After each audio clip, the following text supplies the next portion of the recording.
தென்காசி மாவட்டம் கடையநல்லூரில் தமிழ்நாடு தௌஹீத் ஜமாத் சார்பாக மார்க்க விளக்க பொதுக்கூட்டம் நடைபெற்றது.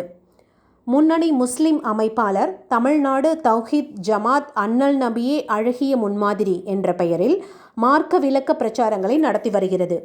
அந்த வகையில் கடையநல்லூர் தௌஹீத் நகர் பகுதியில் மக்கா நகர் மற்றும் தௌஹீத் நகர் கிளை சார்பாக பிரம்மாண்ட மார்க்க விளக்க பொதுக்கூட்டம் நடைபெற்றது.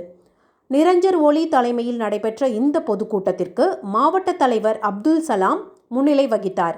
நிகழ்ச்சியில் மாநில மேலாண்மை குழு உறுப்பினர் MI சுலைமான், பேச்சாளர் அப்துல் ரகுமான் ஆகியோர் கலந்து கொண்டு சிறப்புரையாற்றினர்.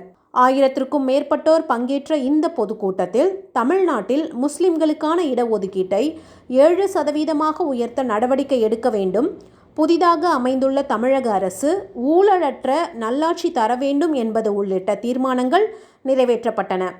மேலும் இந்த நிகழ்வில் மாவட்ட செயலாளர் ஜலாலுதீன், பொருளாளர் அன்வர் சாதிக், துணைத் தலைவர் அப்துல் ஃபாசித், துணை செயலாளர்கள் காஜா மைதீன், பீர் மைதீன், சையத் அலி, அப்துல் ஃபாசித், ஊடக செய்தி தொடர்பாளர் மற்றும் மாவட்ட துணை செயலாளர் முகமது அலி பிலால் உள்ளிட்டோர் நிகழ்ச்சிக்கு தேவையான ஏற்பாடுகளை செய்திருந்தனர். நியூஸ் 21 செய்திகளுக்காக கோதர்ஷா.